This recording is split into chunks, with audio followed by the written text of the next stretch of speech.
Mirë se erdhët në përballje podcast në telegrafi.com. Unë jam Muhamet Hairullah.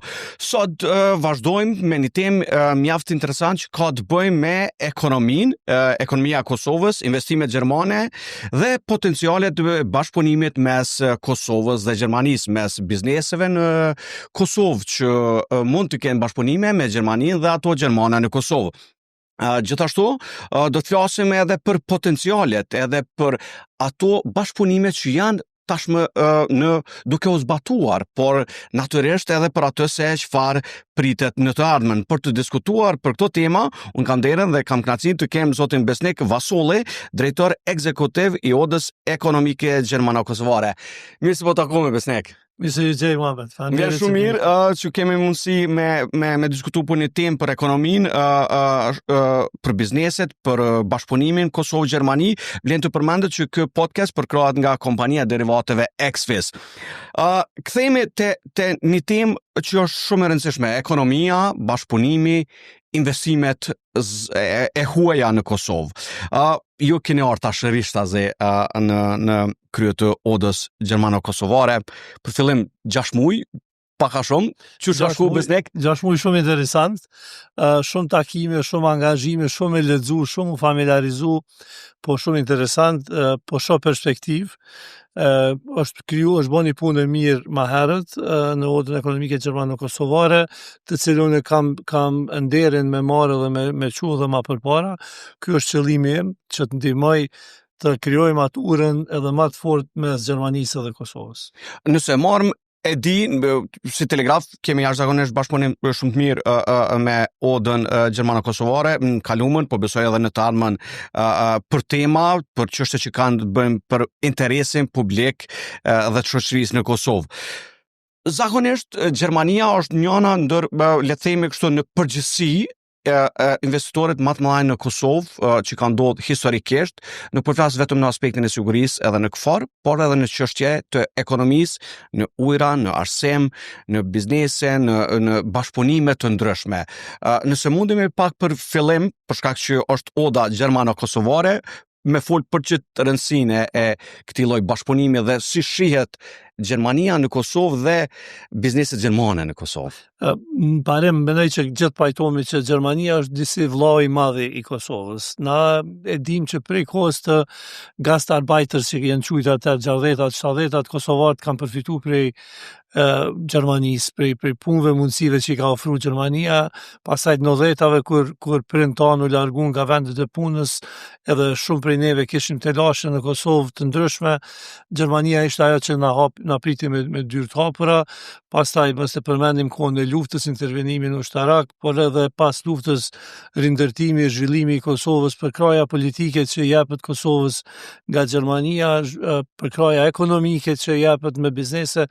Mendoj që brendi gjerman gëzon reputacion shumë të mirë në Kosovë, bile unë shpesh bëj shaka me shok kur për shembull krahasojnë Kosovën me Gjermaninë. Edhe thonë me Gjermaninë nuk bëhet kështu, po bëhet më mirë se në Kosovë. Unë i them kjo është shumë ambicie e mirë, se ne domethënë po e synojmë standardin dhe nivelin e Gjermanisë. Kështu që është për të vlerësuar se si e shohim ne Gjermaninë, domethënë si një role model, që thonë, një destinacion të cilin na dojmë me arritën edhe për ka ekonomia, edhe për ka zhvillimi shoqëror, edhe për ka aspekte të ndryshme, kështu që unë mendoj që edhe ne si Odë kemi një bashkëpunim shumë të mirë, kemi dikon 200 antar, kompani antare në Odë të cilët kontribuojnë në këtë ekosistemin kosovaro-gjerman.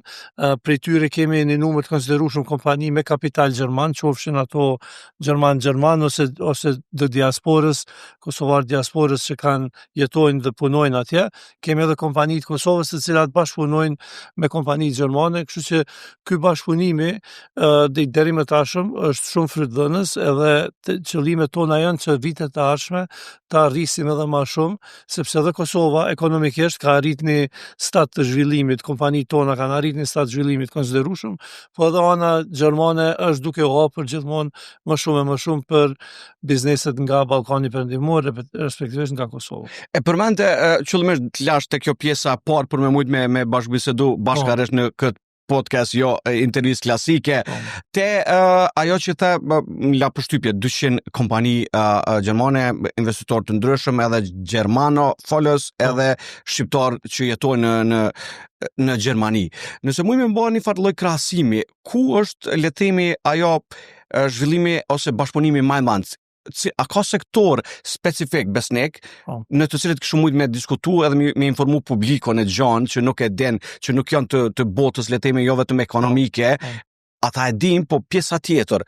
Çfarë lloj bashkëpunime ka? Po, sektoret më shumë që shohim në zhvillim janë sektorët e ICT-s ose Business Process Outsourcing, do të thonë Kosova eksporton një vlerë të konsiderueshme në tregun gjerman të shërbimeve nga Kosova. Kjo ka bë Kosovën shumë atraktive për bizneset gjermane. Kemi shumë kompani edhe shtetërore, po edhe private që marrin shërbime nga Kosova, edhe kjo na bën shumë për të mburr.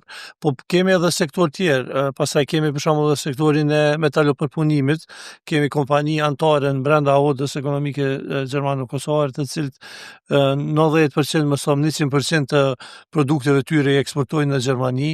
Shohim në energji të repërtritshme interesim të konsiderueshëm, qoftë duke sjell know-how gjerman, qoftë duke sjell kapitalin edhe teknologjinë gjermane duke investuar në Kosovë. Shohim potencial edhe në fusha tjera në bujqësi, po edhe në prodhim të lehtë, e quajmë ashtu, do të thonë ku kompanitë tona prodhojnë pjesë, elemente të ndryshme për industritë më të mëdha gjermane, dhe këto janë gjitha shpresdhënëse. Ajo që duhet bëjmë, duhet ta përkrojmë sektorin privat që t'i rritë edhe më shumë kapacitetet, ta promovojmë Kosovën edhe ta arrijmë të bëjmë lidhje sa më shumë mes bizneseve kosovare dhe gjermane. Kur e përmendë kjo e ardhmja, pastaj natyrisht do të flasim për të ardhmen edhe për aspektet, por nëse e shohim situatën, ndoshta nuk e ki letë për shkak të pozicionit, po le të themi kështu unë përhapë si diskutim. Kosova ka zakonisht ekonomia, politika, diskursi, niveli nacionalit, diskutimeve në Kosovë është vazhdon me met. Politika, dialogo, ngërçi politik që po ndodh tash një vit, çështje buxhetore. Pastaj është edhe kjo në imazhin ndërkombëtar të investitorëve të huaj, besnik ti e din, përgjithësi këto janë sfida të cilat ndikojnë sepse gjëja e parë që një investitor që don me hi, është hen edhe këshir pak situatën politike, ngërçen institucional. Nëse marrim këtë lloj situate të vitit të fundit fatkeqësisht, nuk po duam me hi te partitë politike, po sa mund të ndikojë kjo situatë te perceptimit, te imazhi. Ndikon shumë kjo.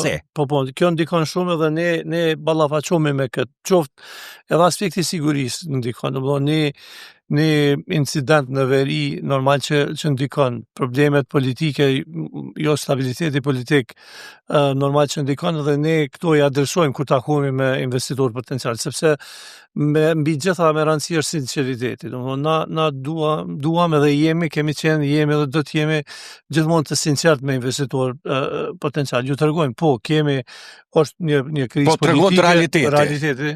Është një krizë politike të cilën presim të zgjidhet sa më shpejt, të kemi qeveri funksionale, plot fuqishme, e cila mund të zbatoj programin, planin, të harxoj buxhetin, të investoj fondet e tyre në zhvillim ekonomik e në çështje tjera.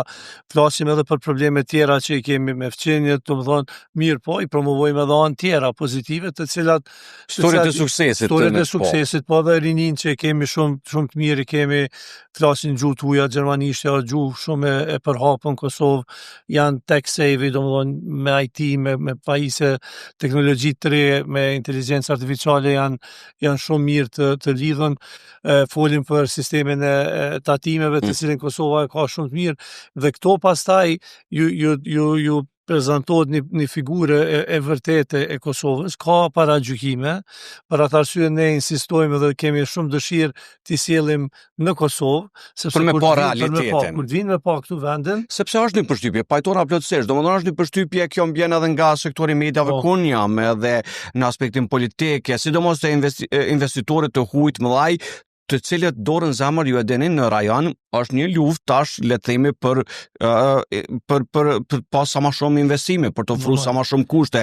E ke Beogradin si qendër që ka qenë kaluar, është Tirana viteve të fundit jashtëzakonisht në zhvillim e sipër, është Shkupi, Podgorica, Sarajeva, Prishtina, pra konkurrenca është jashtëzakonisht e madhe dhe natyrshëm secili dën të ketë investitor.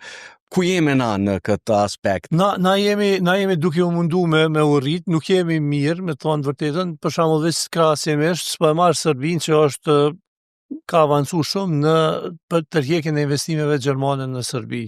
Ato janë edhe austriake që mund të jenë për shkak të afërsie. Ne po koncentrohena te këto gjëra.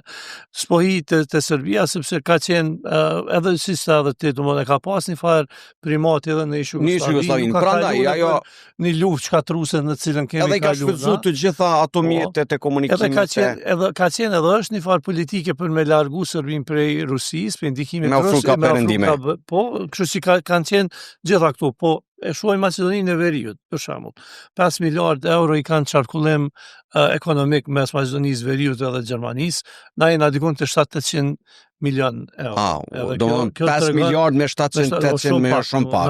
Edhe Maqedonia nuk është, më thonë, ku më ditë, po nuk e kanë diasporën që e kena na për shembull. Nuk e kanë ekosistemin gjerman që e kena na në Kosovë dhe kjo na bën me kuptu që hapësinë ka shumë për me përmirësu. E çfarë lloj bashkëpunimi është që kjo te Maqedonia nëse mujmë zbërthy Maqedonia ka avancuar shumë për shembull ata në autoindustri, në energji të ripërtitshme ata kanë investuar shumë, kanë tregti dhe qarkullim, ka kompani gjermane që kanë investuar atje, kanë kriju edhe kushte për shembull se na këtu shpesh kemi përmend që investitorët e ujit duhet me i trajtu ndryshe e kështu me radhë, po për te këtyne fjalëve deklarative nuk kemi lëviz shumë, të thonë vërtetën. Për shembull Maqedonia kanë one stop shop, vjen investitori, mirët institucionet, mirën me to. Pra shteti ai që krijon mekanizmin, infrastrukturën të gjitha ato, nuk është vetëm na kemi bo ligje, kemi bo fjalë, muhabet, strategji, kemi bo shumë, po në implementim, si çdo gjë tjetër, në 26 ditët e fundit,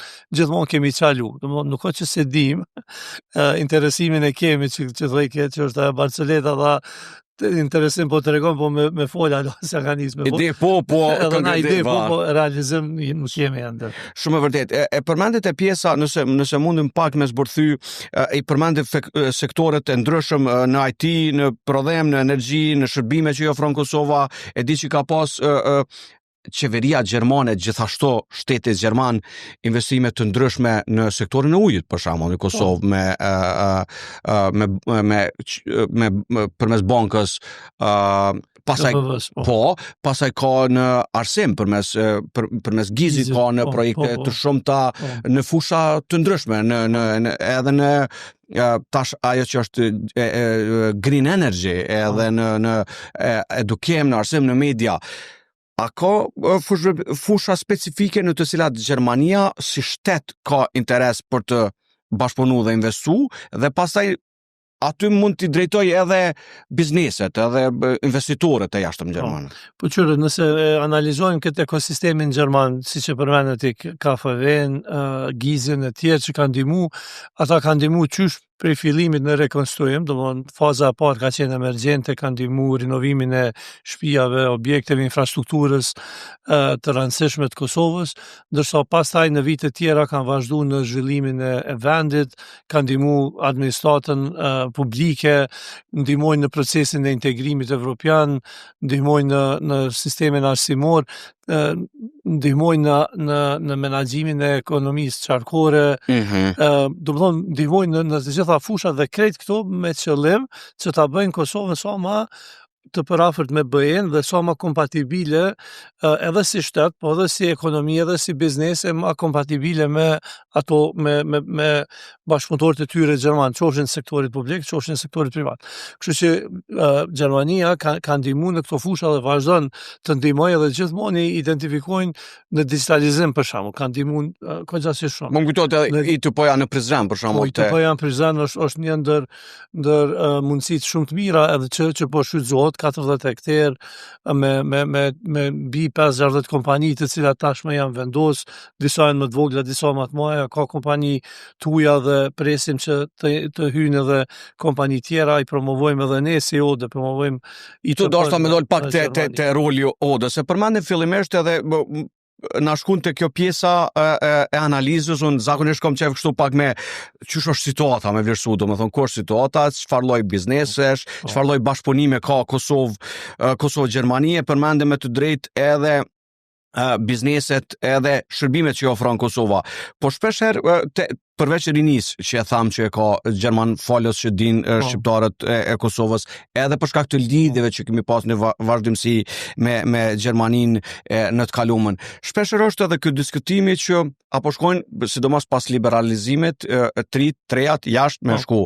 Unë e di që është interes edhe i Kosovës, edhe i këtyre kompanive dhe bizneseve, jo këta me shku në Gjermani edhe me funksionu, po nga Kosova me ofru shërbime edhe prodhime dhe iniciativa për tregun e Gjermanisë. Dhe këtu është roli edhe i Odës gjermano-kosovare.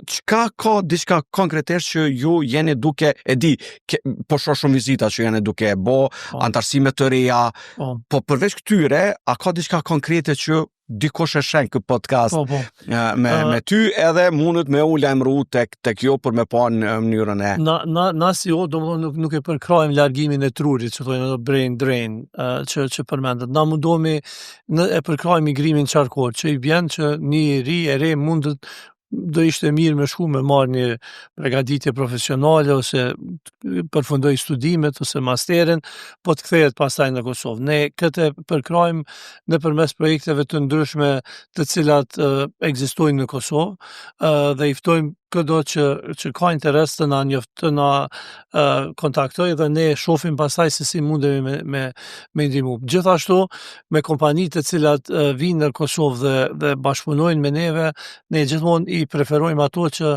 për qëllim kanë jo marrjen e fuqisë punëtore nga brenda për me quajtur në Gjermani, sepse nuk është në interes as të palës gjermanët, ju them të vërtetën, domthonë as ambasada, as ne nuk është që e promovojmë, sepse është bëhet një qark vicioz ku duke u mundu me ndihmu Kosovës, ne faktikisht veç sa e dëmtojmë duke i marrë fuqitë punëtore të Kosovës. Pra, qëllimi jonë është gjithmonë që të përkrahim të rinjtë dhe të rejat të qëndrojnë në Kosovë. Në anën tjetër, kjo është një trend që ka ndodhur edhe më gjerë, jo veç në Kosovë. Nuk është që kjo po i ndodh vetëm Kosovës, pra, po duhet marrim masa dhe mezi presim të kemi edhe institucionet e reja të vinë në pushtet për të mundur bëjmë një plan konkret edhe me qeverinë e re, se si ne kemi ide, jemi duke bashkëpunu me institucionet në këtë edukimin e dual që quhet, ku të rritet të rejat marrin përvojë praktike, por edhe teorike, bashkëpunohen këto dyja në shkollë dhe në vend të punës dhe të rritet të rejat pregaditen për treg punës të Kosovës, po kjo duhet ende me u zhvillu. Do të thonë, na jemi tek në fazat e para si Kosovë, gjenerata e parë veç sa e mbaroi shkollimin e parë u kry si vjet verës, do të thonë duhet të shohim drejtime të reja, duhet të shohim lidhjen me ekonominë, duhet të ngrisim edhe dialogun me sektorit privat edhe atina publik, sepse ka shumë hapësirë aty, shumë për punuar, shumë ka ligje, strategji që bëhen pa konsultim të mirëfillt me sektorin privat, duhet gjejmë mënyrën edhe gjuhën e përbashkët për me adresu këto çështje. Kur e bëjmë këtë dialog më të mirë, atëherë mundësitë janë shumë më të mëdha për të nalë të rritë në Kosovë. Përndryshe ne në Odë e kemi edhe një projekt të cilin jemi duke zbatu me UNICEF-in edhe me qeverinë e Kosovës, është Kosovo Generation Unlimited, ku të rive prej moshës 16 deri 24 vjet ju mundsohet të gjejnë punë praktike në kompanitë anëtare të Odës, po edhe në kompani tjera. Në atë databazë, për shembull, tashmë janë dikon 13.000 të ri të regjistruar, të cilët lypin punë praktike. Kjo ju jap atyre çësje të re në mundësitë punësimit, ku për 3 muaj ata për shembull mund të kyçen në njërin prej kompanive të cilët kanë nevojë për punëtorë, shumë kompani kanë nevojë për fuqi punëtore në këtë asion praktik. So kompanit i marrin tani, sa është ky lloj bashkëpunimi, domethënë se databaza tha që ekziston, interesi ekziston. Na i kemi dikun janë më shumë se 500 kompani, nëse se kam numrin e saktë se çdo ditë shtohen, më shumë se 500 kompani që janë të regjistruar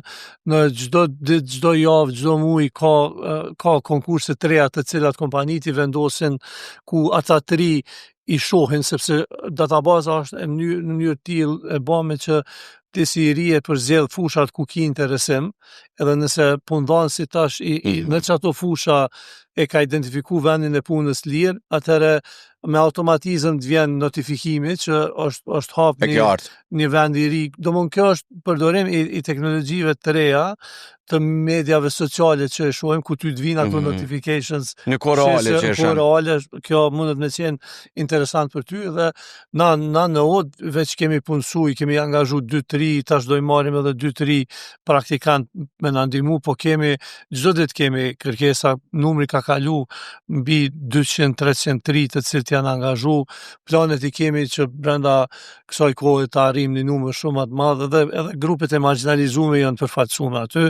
Komunitetet domethënë mund të gjejnë punë, edhe kjo është një mënyrë e mirë që ti njoftoj punëdhënësin me punëmarrësin në një moshë të re kur ende janë duke eksploruar dhe duke se kanë gjetë veten se ka duan të shkojnë. Për ata është kjo grup mosha e re, e kanë një pagesë të vogël, nuk ka pak, sepse nuk është punë, është praktik.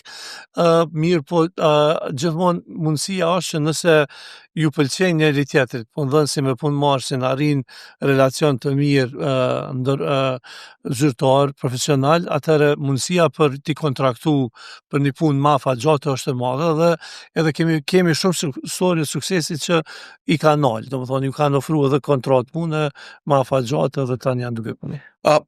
Para se me shku te e ardhmja dhe çka janë planet edhe tutje në 2026, po du 2-3 çështje të cilat shpesher edhe diskutohen edhe në publik. Ajo që ka të bëj shpesher nuk ka pas edhe shumë storje, le të themi veç pozitive, po ka pas edhe storje negative të investitorëve të huaj në Kosovë, qoftë për aferat të ndryshme, qoftë për aspektet byrokratike, qoftë për aspektet administrative, qoftë për konkurrencën rajonale, qoftë ku ta dijone për tendera ose kërkesat për rishvetet e tjera. Tash nuk po du me kthy në negativitet këtë podcast dhe këtë diskutim me ty, po kjo ndikon te investitorët. Njerëzit kjo ndikon te dikush mund të investitori shumë i rëndësishëm për shkak të një situatës që ka dëgjuar, ka pa, ka lexuar, ka ndiku. So kjo mund ta dëmtoj procesin dhe bashkëpunimin e bizneseve Kosovë-Gjermani. Mendoj që e dëmton shumë dhe sigurisht e ka dëmtu. Këto janë edhe arsyet ndoshta pse na nuk kemi aq shumë shkëmbim ekonomik, që do të thamë herët, te pjesa e parë 5 miliard, po na 700 milion, këto kanë ndiku. Mirë, po me thonë vërtet unë marr edhe ankesa prej kompanive antare tona, për shembull, edhe për probleme në birokraci të tepruar nganjëherë për institucionet tona. Ndoshta jo domosdoshmërisht korrupsion, po thjesht ka birokraci, ka pengesa administrative që duhet me u largua. Edhe këto është çështja. Në 2025, nësot gjithçka duhet. Që kjo është çështja që investitorëve duhet me trajtu ndryshe, jo milion ata me shku me prit para një zyre, se është një komunë. Në një komunë tjetër, mandej me ardha apet në Prishtinë, pastaj apet me shku dikun tjetër edhe me u zgjat procesi disa vjet. Për shembull, me një kompani antare gjerman që investojnë në energji të ripërtitshme, më tregoj gjitha peripecitë që i kalojnë, edhe pyeta thash, për sa vjet realizohet deri me qelë sa ndorë, deri sa ti mundesh me nisë biznesin. Po, me finalizu. Nëse më kryet brenda 5 vjet, do t'jem i lumtur. E pyeta sa zgjat në Maqedoni, për shembull, thanë Maqedoni për 2 vjet e gjysmë kisha kryet njëjtën punë, me ma pak kosto, sepse i subvencionojnë investitorët e huaj në disa lami, i subvencionojnë. Pra shteti ndërhyn shteti, po ju hjek disa shpenzime të cilat këtu ata vetë duhen me i pagu. Këta janë të lumtur me i pagu, po veç nuk janë lumtur për birokracinë dhe për pengesat të cilat i kanë. Këto na i kemi evidentuar si sfida. Edhe kjo është edhe një arsye pse mezi presim të kemi një qeveri të re. Po pra, një ministër. Sa e ka pengu tash dorën zamor Besnik nashta mundesh pak më na tregu që në shumë aspekte politike, ekonomike në Kosovë, domethënë nuk ka ku vend, nuk ka ligje të reja, mos flasim për reforma, mos flasim për investime të mëdha e ku ta dijon. Por ka dhe vonesa, ka dhe pengesa në ekonominë e Kosovës, sot kur flet me kompani, me biznese, shë në përditshmëri këtë çështje. Natyrshëm kjo edhe te projektet e mëdha ka pengesa, pra nuk mundesh sot me shku me u taku me një ministër në detyrë, është në detyrë, nuk është i plot fuqishëm për me shku tutje me një projekt. Jemi të fol prej shkurtit të fillimit të këtij viti, po shkojmë në fund të këtij viti dhe këto bariera, këto pengesa kanë mbetë që aty që shka nisë. Së dëmton kjo edhe e përmende, po nëse mujmë pak ma... Po që, unë mendoj që nashta edhe s'ka nevojë shumë me elaboru se është vetë kuptueshme. Fakti që na, për shembull, nuk i qeverit plot fuqishme, ti nuk mundesh me realizu projekte të reja, mundesh me vazhdu me projekte që kanë fillu ma herët, edhe kjo automatikisht e dëmton likuiditetin në vetë. Nëse keshi nuk investohet në projekte të ndryshme, infrastrukturore, e projekte tjera nëse nuk qarkullon, kompanitë e Kosovës i marrin, i zbatojnë ato projekte, kryjnë punë, thjesht nuk ka likuiditet. Këtu mandej na e shohim problemin të bankat, se bankat punojnë me qarkullim të fondeve. Atë rritën fillon me u rrit kamata e kredive, sepse ka gjithmonë ma pak cash. Kur nuk ka investime, projekte, edhe kompanitë nuk mërin me arrit ato obligimet e tyne që i kanë, hynë në bërgj, hynë në kredi, edhe është kjo një qark vicioz i cili dëmtohet nëse nuk ka institucione të mirëfillta. Mos flasim për kompani tjera investitorë të cilë thamë edhe ma herët, kanë një mendim do shta jo aq pozitiv, so na mendojnë që i shdash me pas edhe ata hezitojnë, nëse stërhjekën, hezitojnë, thjesht e vonojnë investimin e tyre, nëse kanë dash me investu si vjetë, shancat që e vonojnë jënë të maja, po shancat edhe që vendosin me investu dikun tjetër janë shumë reale, sepse nuk pritet 5 vjet me krymë punë, absolutisht. Nuk prek ideja, ose ka ide që janë, si me thonë, mas 2 vjet e del. Si pret edhe konkurenca, nëse ka një ide, ka një nevoj, a i sheh ku mundet me realizu qatë nevoj sa ma mirë. Nëse ti si i gatshëm me ofru qatë shpejtësi që i nevojitet për me investu, për me u zhvillu biznesit tina, ata normal që shofin edhe në vendet tjera, edhe mandej përfitojnë vendet tjera. Shumë e logjikshme kjo punë, po na dumi unë mendoj që në 25 vitet e fundit na ekonominë e kemi pasën një farë prioritetit deklarativ. Na gjithmonë kemi thonë po ekonomia, po realisht nuk kemi arrit me bo prioritet real, ku ne fokusohemi edhe i ndajna fondet, resurset, njerëz më të mirë, kapacitetet më të mira vendore, edhe e lidhim ekonominë edhe me prioritetet tjera.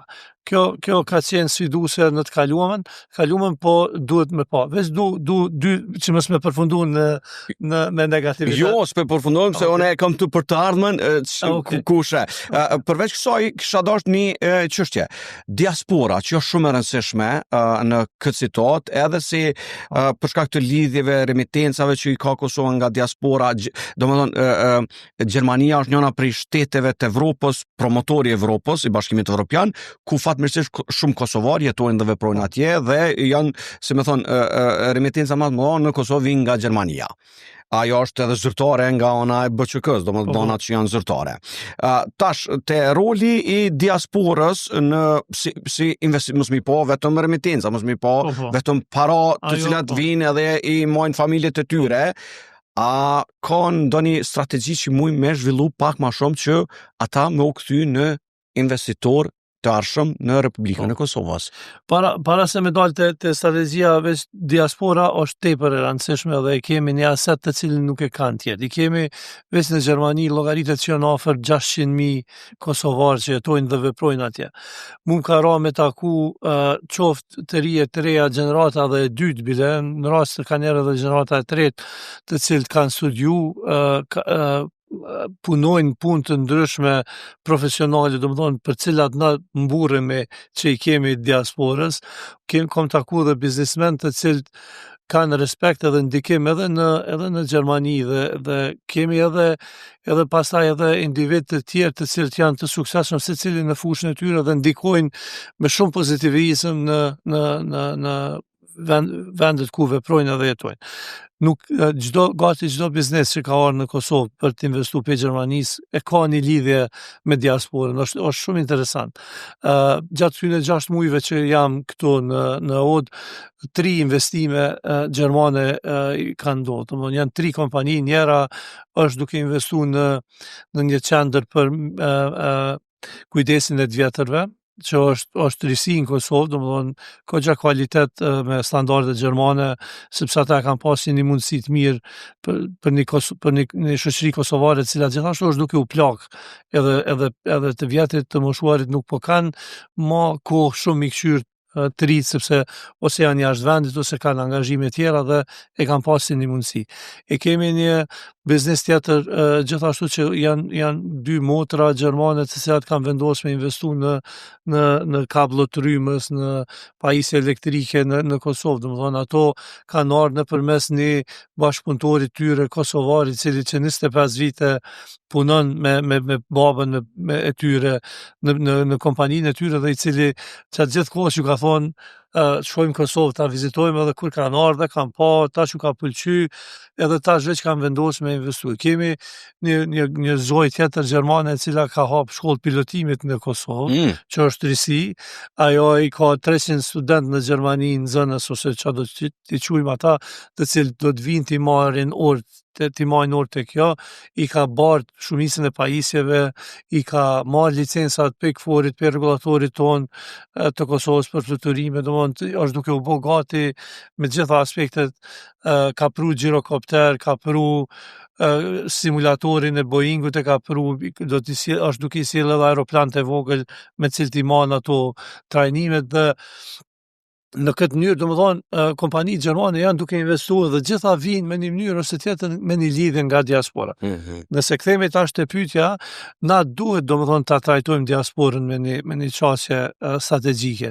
Nuk duhet më i pa veç për remitenca. Remitenca është shumë e mirë dhe shqyr që i kemi, përmban një përqindje shumë të rëndësishme të GDP-s të Kosovës. Pa remitenca ne si shoqëni do kishim shumë të lashe të zhvillohemi ekonomikisht, po kjo është mënyra më së paku fitim prushse për Kosovën. Pse po e them këtë, se na kemi deficitin tregtar shumë të madh. Na importojmë shumë e pak eksportojmë. Domethënë edhe parat e remitencës që vijnë këtu në fund ditës shkojnë në eksport, edhe ato para përsëri dalin nga kthehen në vende të ndryshme. Pra, çfarë duhet bëjmë na duhet krijojmë mekanizma institucional për t'i tërheq fondet e tyre dhe për t'i orientuar drejt investimeve, jo vetëm me ble banesa, qysh e shohim që një numër i madh i të hyra e investimeve të huaja të drejt për drejta shkojnë në real estate, në banesa, në prona të palojshme, po duhet kemi domethënë një strategji të mirëfillt ku diasporën e trajtojmë si investitor, ju krijojmë mekanizma mirëfillt ku ata fondet e tyre të cilat i kanë ose duan të investojnë në Kosovë, mos t'i çojnë vetëm në shpenzim, në kosto, në blerje të produkteve të ndryshme, po t'i orientojnë drejt investimit.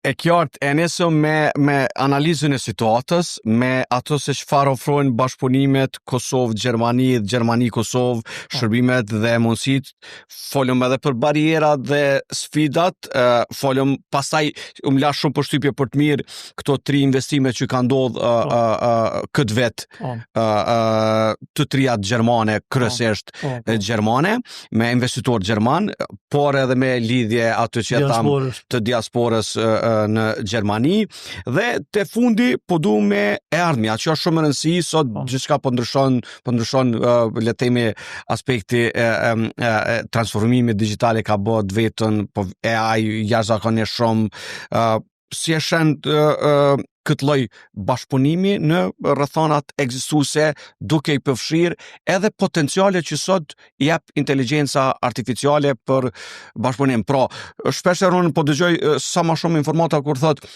në botë ki janë, domethënë dihet kush janë globalisht fuqit, super fuqit, po sot edhe mundësit për vendet vogla si Kosova janë të mira për faktin që një i ri edhe eri nga Kosova sot mund të punoj për kompanitë dhe korporata më të mëdha në Gjermani, duke ofruar shërbime nga Kosova, por edhe në krejt botën, sepse sot këto janë mundësit. Po. Që nisemi kështu. E ardhmja e Kosovës me të vërtetë është e ndritur edhe kjo më bën me besu kur i shoh kompanitë tona. Dje hiç më larg isha te një kompani antare që ka ardhur me kapital gjerman edhe është duke nxjerr disa produkte inovative, të cilat janë inovacion për këtë botën, lere më për Kosovën. Ata kanë bën një laborator këtu, nuk ju përmendi emrin sepse s'ka lidhje, në çfarë kompani, çfarë lloj shërbime po jo produkte, domethënë ata marrin disa mbetje ushqimore dhe prej tyre prodhojnë masë materiale të ndryshme të cilat mund të aplikohen në industri të ndryshme. Për shembull, mbështjellësat e bademave, për me jap pak kontekst, mbështjellësat e bademave janë duke i konvertuar në materiale të ndryshme, qoftë për mbrojtje, izolim ndaj zërit, qoftë për elemente vazo, pjata për një përdorim e tjera, domethënë është inovacion i cili dhe kanë angazhu kimist, kanë angazhu biolog të Kosovës, djele vajza të reja, të cilë ju kanë bler pajisjet për me i bua ato test. Besnik që si lajme po na duan, lajme pozitive. Jo, unë mendoj që dalin media, se di. Na duhet me unë mendoj që duhet me ka një farë bashkëpunimi pak më i madh edhe me media dhe me organizata të tjera për me mujt. Nani ka njerë shpesh vujnë për lojme të mira. Mandej kemi kompani të IT-s të cilat japin shërbime për kompani të mëdhaja në botë, për cilat këto kërkush nuk e din. Bile me njerin për ty në falë që tha, e kom qëllim një dit me u thirë prind këtyne punëtorëve të mi, tha se prind halasve kuptojnë që fa punë të mirë, janë ka bojnë, tha, për shembull një vajzë e re, me më tregoj, tha e menaxhon një projekt 50 milion euro. Në pej Prishtinës. Edhe ajo investimi e krejt është dikon jashtë, bendaj është në Amerikë në duket më tha, po kjo vajza pej Prishtinës e kryen punën, e kryen shërbime. Mirë, e kryen këto si project manaxhere, gjithë punën e kryen për këtu, edhe këto janë, ajo paguhet mirë, pse me shku ajo, pse me lëshu Kosovën ajo, ai kishte 80 punëtorë. Deti afër, jeta e mirë, jeta sociale, ofër edhe kushtet, domethënë edhe kosta e jetës Kosovën më e lirë se në Gjermani. Ti mundesh edhe me shku në Gjermani, po kosta e jetës më e lartë. Po tash na pak te planet në të ardhmen. Na çdo 2 vjet organizojmë forumin ekonomik Kosovë-Gjermani. Kemi pas në tetor vitit kaluam, tash do ta kemi vitin në shtator, tetor vitit tashëm do ta kemi forumin e radhës. Kemi filluar përgatitjet, po kemi filluar edhe intensifikimin e punës. Këtë muaj në nëntor faktikisht, më falni, në nëntor i kemi 3 vizita në Gjermani. Do jemi në Stuttgart me 7-8 nëntor, do jemi me 17-18 nëntor në Frankfurt dhe me 28-29 nëntor do t'jemi në Hamburg. Të gjitha këto vizita janë për të promovu Kosovën. Fokusin do i kemi të kompanitë e ICT-s dhe të energjisë të ripërtitshme edhe atyre në pjesën kreative, industrinë kreative. Do ta promovojmë ITP në Prizrenit që e përmenëm dhe do mundohemi të bindim kompani gjermane që ja vlen me ardhë me vizitu njerë Kosovën. Ne do jemi një koqer tyne dhe ne do ju organizojmë një tur në për biznese, në ITP, po edhe ku do tjetër, që të shofin edhe ata pe i dorës parë se sa e gatshme për biznes është Kosova, kompanit private, posaçërisht.